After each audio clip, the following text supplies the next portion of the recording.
Welcome to Idle Red Hands. I'm Jeremy, and today we're going to do an unboxing of Modiphius's Star Trek Adventures. This is the starter set, the box that they give you to get into the system and learn the system, and it came out last month, so it's relatively new and has been available, I think, as a PDF, but now the print version has been released. So we'll take a look at it. So this is the role-playing game.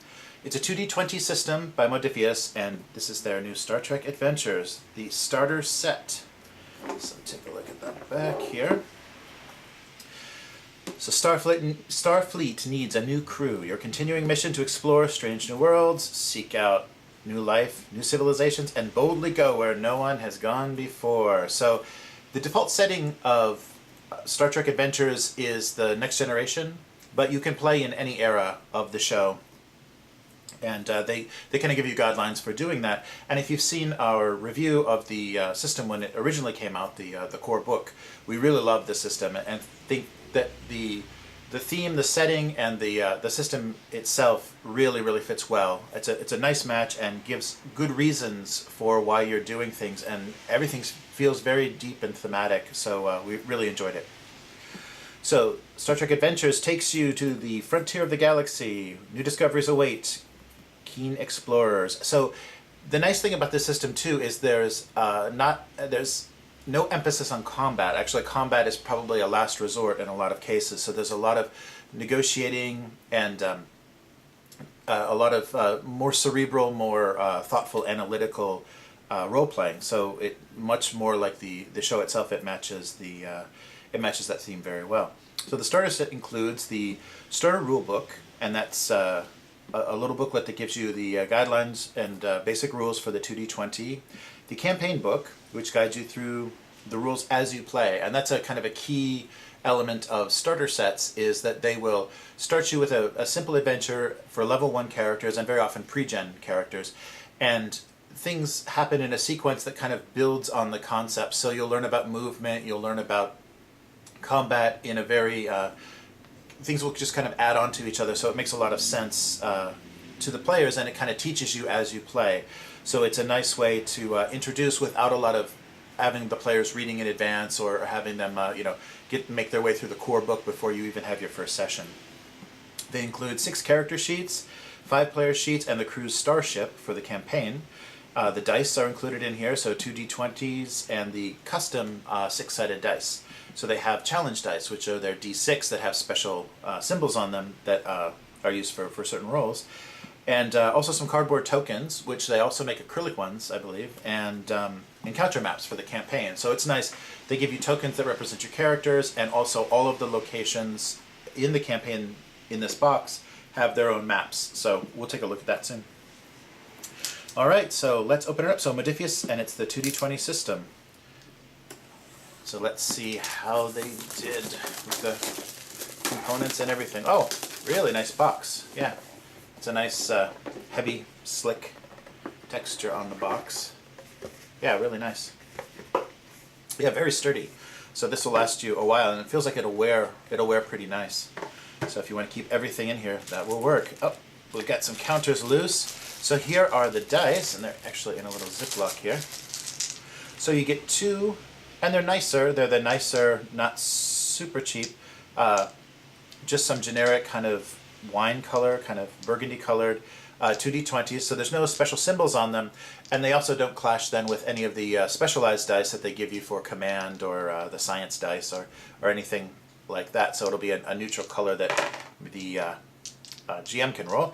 And then here are your 4 challenge dice. So these are a little more, let's see if I can get this closer, a more simplified version. Q Workshop makes their special kind of limited edition dice that has really fine, really delicate etching. So there's star fields on every side, and then the Starfleet insignia is much more delicate and detailed. But these are very readable dice. So these are your challenge dice. So they have 2 blank sides and then sides. So you roll these mostly for damage when you're using weapons or attacks or successes. So there's 1 and 2 successes, and there's the 2 special symbols with the Starfleet insignia. So you have 4 of those, and I believe this is I think you get 3. In the special Q Workshop version, you get 3 D20s and you get 4 D6s. So they're a different design, but these are very functional, and as you can see, very readable from a distance. So you can, even from the distance of the camera, read what I rolled there very easily. So the other ones are a little more subtle, but very, very beautiful, very well designed. And here are the tokens. All right, so we've got, yeah, decent cardboard. It looks like, 25 mil, like an inch. And so here's the threat. So you've got alert, the threat tokens, and then the momentum, I believe. So the momentum tokens for the players when they've pushed rolls and done certain things like that, or successes, I'm sorry, where they can cash in successes for that. And these are the threat tokens. So these are what piles up in front of the GM screen to give the character something to worry about. So the more threat that is there, that gives the GM more ability to do terrible things to the players. So these are nice. These are well done, nice and thick, and it feels like just like the box. They have the same finish as the box, and it feels like they will wear very nicely. And of course, if you wanted to get fancy, you could get the 1-inch coin capsules that they make for coin collectors, and these always fit nicely in there, and then they'll last forever as long as plastic lasts. So here's a few more threat tokens, and then we've got player tokens. I'm doing this upside down. Then we've got player tokens. So these are, it looks like some of these are artwork that represent the pre-generated characters that they give you, as well as your ship, and then probably additional races and positions in the ship if you want to, and maybe even actually characters from the campaign themselves, so you can represent everybody in the crew, even NPCs. I'm sure that's how they handled it. And then we've got, looks like some Romulans and some Warbirds and Klingons. So these look like your bad guys, and they did a nice job. So there's purple backgrounds for the PC characters, or at least the Starfleet characters, and then the enemies, or probably who you're going to be facing, are then different colors. So blue for the Romulans and red for the Klingons. So that's great. And already we've got the maps. Nice, so they identify all the maps in the corner, so I'm sure there's notations in the campaign book that'll help you. So this looks like some sort of underground... Oh, and here's a nice... This is the tactical map. So the Starship token and then the Warbirds tokens would go on here. So the combat is a little bit more abstracted. You're not, measuring exactly with rulers. You've just got zones and distances based on those zones. But the really nice thing about this system is the starships themselves play like a character. So each of the crew, have their own, of course, have their own departments or specialties in the ship itself, and then that empowers the ship. So you basically roll for the ship, and the ship behaves like a player character in combat or with the different functions, and it has a really nice element. It's a bit abstract, but it really kind of connects you to what's going on. Oh, sorry, and let me flip this over. Looks like we've got some quarters and interior of the ship. And as you can see, there's no grid on these, so you're basically, kind of more abstractly, like we're over here, they're over here, and you're not actually going to be counting spaces as you would in some other systems. And here's some more interiors of the ship. It looks like the warp core there, and engineering, and some transport. One of the transports, there we go. And here are, and as you can see, this is broken up into zones as well, so more abstract about generally where you are. You're actually going to be, your token will be too large a scale for these ruins that you're actually in, so they're just giving you a more abstract version of where you are. So here's ruins in a jungle setting, and it looks like some kind of portal or some kind of gate in another interior. So these are all maps, and I apologize if these maps contain spoilers for the campaign. That was not my intention, but I just wanted to show you the artwork and how they presented everything. So here are the pre-gen sheets. So here's our first officer, and he's Bajoran. So Commander Leonaris Los, first officer, and so he gives you all his stats and talents and everything, and then an area to mark determination and stress, and then tells you about his attacks and equipment. And here's a really nice thing that they do. So even if you're not going to be using the pre-gen characters, or not going to be playing this campaign, or once you've completed it and you want to kind of start again or start with different characters, you have this reference sheet for commanding officers. So even in the future, if you don't ever have to refer to this site again because you're not going to use that pre-gen, you have the command reference, which basically tells you everything, the minor actions, the tasks, everything that they can do, and gives you kind of damage tables and things to refer to. So this will be useful beyond this campaign and as you continue to play with Star Trek. So this is pretty standard. It's a glossy sheet, but pretty standard stock. It's not anywhere near card stock. It's just a light paper stock, but glossy, like a magazine page. But nice. And so here's the con officer. So human, Lieutenant Commander Lian Zhang, and her talents and attacks and all of her attributes. And then, of course, you have the helm and navigation reference on the back side. So that's great. That's a really nice decision to not kind of cheap out with the printing and just do blank backs of the pre-gens themselves. And of course, you can see they do the next generation design. So that's the design that carries on through the core book and all of the books that I've seen so far. So it's nice. They're kind of reinforcing this is the default setting. This is where we kind of chose to set things, but of course you can modify. So the look of it doesn't have to influence you so much about what era you play in. It's just that you're going to have different technologies and there's going to be a different kind of history. You're going to be in contact and not in contact with different races and things in the Star Trek lore. So here's a Trill, the Trill Chief Engineer. So Lieutenant Hanor Dell and all of his stats, and they give you the table. It's kind of in different places depending on what they needed to do for the talents, but his determination and stress markers as well. And then the sensors and internal systems reference. Yeah, this is great. They do a nice job, and it's really nice to see. That was one of the things when we were reviewing the book, we reviewed the PDF. So it was a read-through review that we'd only looked at the PDF, and it was nice this looked great on devices, but we were a little bit worried that it's not printable. The PDF of the actual book itself is not very printable. I mean, this is a lot of black ink. So they did do a printer-friendly version where they reversed it with a white background and black text. But I really hadn't seen anything printed yet. And this design looks really nice printed. It's really sharp and clear, and it's very thematic. It really fits the setting well. So I definitely agree with this design, seeing it both on a screen and then on the printed page as well. It looks really nice. And here's our Chief of Security. So Andorian, Lieutenant Commander Solus Zarath. Okay, and they give you, oh yeah, that's right, the values of the character. So the kind of guides to role playing and ways that you can play with advantage is by following the values of the characters, and that's a very interesting concept that they came up with in character creation. And in these pre-gens, they give you those values. So playing with these pre-generated characters may give you some inspiration or give you some ideas about how you would want to create your own, more specific character. And again, the tables for marking determination and stress, and of course a reference for security, oversight, and tactical on the back. Yeah, this is great. Yeah, each one of those is really nicely designed. And our medical officer, this is our last pre-gen player character sheet. So a Vulcan, Lieutenant Trill.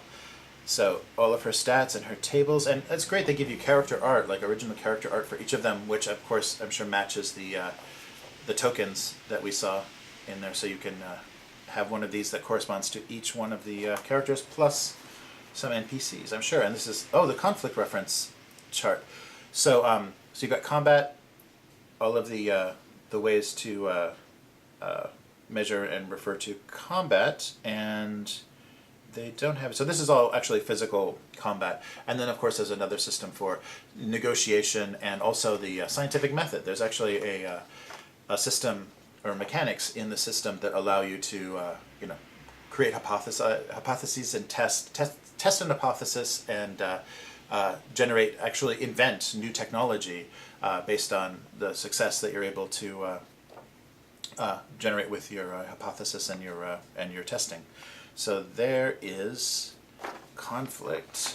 And then the last pre-gen sheet is your ship, so the USS Magellan.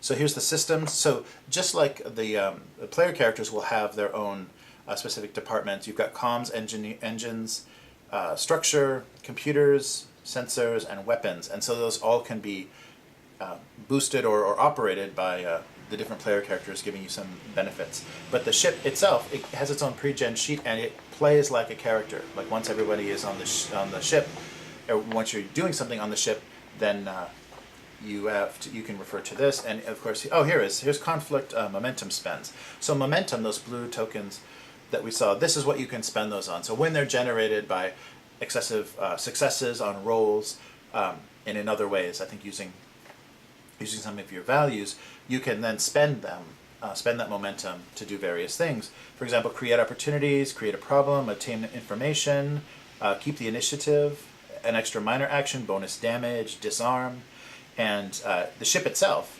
has combat momentum. So that was personal, and momentum can be spent on the ship to do pretty much the same thing: extra damage, penetration, devastating attack, swift task, and power loss. So that gives you some flexibility and some advantage. So if you have rolled a lot of extra successes, generated a lot of momentum, it will give you advantages in certain situations as long as you kind of spend it wisely.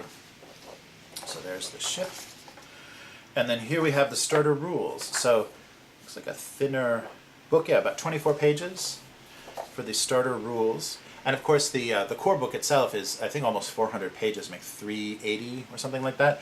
So this is a much easier way to kind of get an idea of how the system plays and if you would like it or not.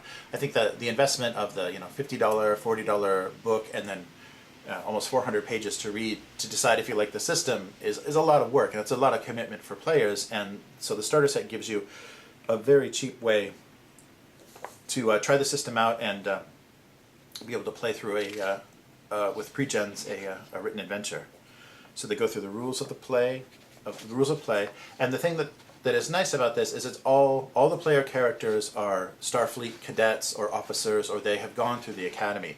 So there's a kind of similarity to the setting for all the players, and so you're assigned to a ship, you're assigned to a department on the ship, a station on the ship, and you have a role to play, and it feels very much like the show or like the movies, because things match in that way. So here's a picture, so you can see the acrylic threat and momentum, and then the dice that they also do, the custom dice, and then your basic introduction about what is role playing, and then basic operations. So they've simplified how they presented things in the book, it looks like, but some of the art remains the same. And talking about rolling, because even when a task has a 0 difficulty, you still want to roll, because the chance of generating extra successes will then generate more momentum. So you want to keep doing that, and as well as critical failures.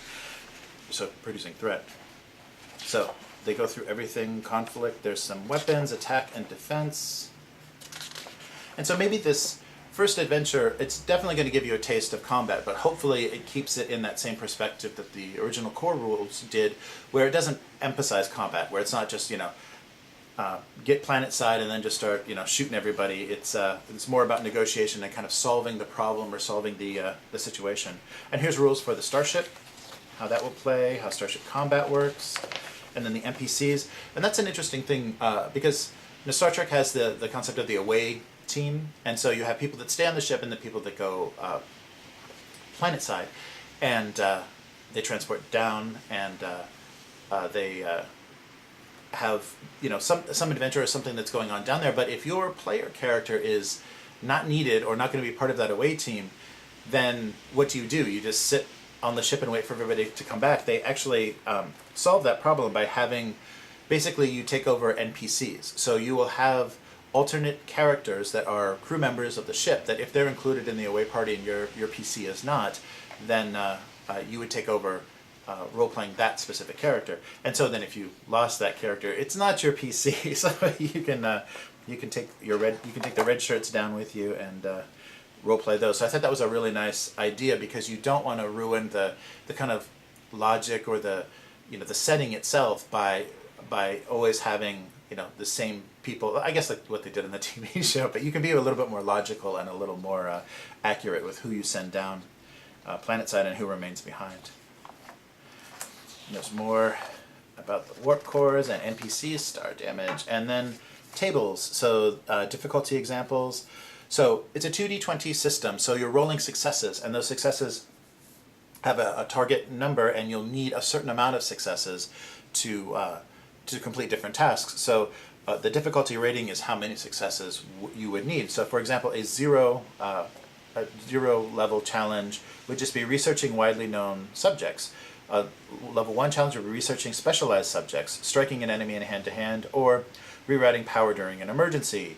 A level 2 difficulty, which would need 2 successes, means researching obscure information, shooting an enemy with a phaser or disruptor, or repairing a transporter pad while under fire. So more stressful actions, and then it continues up to here. So with 2d20, how would you actually generate 5 successes?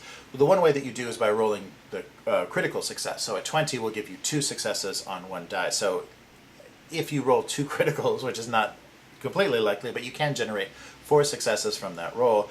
So that would get you up to a very difficult task, but also other mechanics like momentum you can spend to give you additional dice. So at certain times you can be rolling 3d20s, 4d20s to try to generate these successes, and then also momentum can be spent to give you a built-in kind of guaranteed success to whatever you're doing. So they have some nice tables about everything to refer to, which would probably be on a GM screen in the main set. So that is the starter rules, and here is the starter campaign.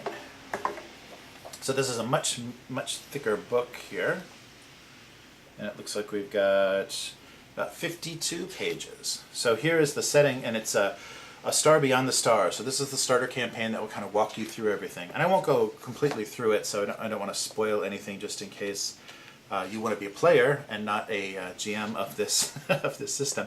But again, they have the really nice layout, really nice production values, and really thematic. It gets you really set. So the campaign overview, and then they break it into parts. So you will have 4 chapters, 3 parts of this adventure. And of course you're going to be starting with the pre-gens at whatever level they're at, and then continuing from there. And it looks like they're going to give you the ability to, just like I was saying in the starter sets, kind of build on the mechanics of the game. So you start out and they're asking you, or explaining basic things like what if tasks fail, what are the consequences of failing a roll, and coming into contact with other NPCs, and then so you're going to have probably negotiation and kind of social mechanics, and then you're also going to have ship mechanics. So you'll be going ship to ship. So of course they included the star map and the combat map, and as well as tokens for the ships. So obviously they're going to give you something to do on the ships, and that looks like a hint right there. So let's take a quick, so throughout there, and it looks like we've got Klingons because we've got Klingon tokens. So they should have, and especially because they're showing you interiors of ships, you may have to deal with boarding parties or have beamed to board NPCs that then become hostile. So there should be a lot of interesting things to deal with here, and they've already shown you. So we've got the Warbird. So we've got the Federation ship and then the Warbird on the cover of the campaign. So it looks like you will be encountering all sorts of wonderful things in that early campaign. And so I was really excited to see what this looked like, because we have the PDFs of the core book. And after we did the review, we were very excited to play it, but I myself was a little bit chicken about trying to homebrew or going through something that was written, one of the Star Trek campaigns that was written, because I don't have a lot of confidence. I'm maybe a fan of the original series, but don't have a lot of knowledge of the lore and setting, and there are some more serious trekkers in our game group, and I was afraid I would make some mistakes that would just make the experience kind of unplayable for them. But something like this, I would definitely be brave enough to approach, and also then be able to include maybe people that were fans of Star Trek, but were not experienced RPG players. So this would be a nice way to kind of introduce them to this 2d20 system, and let them see how they think it works, and how Star Trek this system actually feels. And from our read through of the core book, I think the system matches the setting really well. I think of all of the games that the Modiphius 2d20 games that we've played so far, or at least read so far, these mechanics match the setting really well, and it was really a fun match, and I think it'll make a great roleplay session. So here is the starter set. So everything you get, and it's nice quality. The set itself is not cheap. I believe it's $36 American. So that's gonna be like, I think it's £29 on the Modiphius site. I may be wrong, maybe that's 29 euros. I can't remember exactly, but they give you a significant number of pre-gen characters with some wonderfully useful reference on the back. So this is something great that you're probably going to be able to use throughout your whole experience using this system, as well as the maps that match the campaign. And then of course can, I'm sure, be repurposed, especially if you're doing homebrew, you can repurpose parts of those maps. And then all of the tokens. So they do a really fun line of miniatures for this game as well. So they have all the era miniatures and a lot of you know, the kind of famous characters from the television show, from the various television series.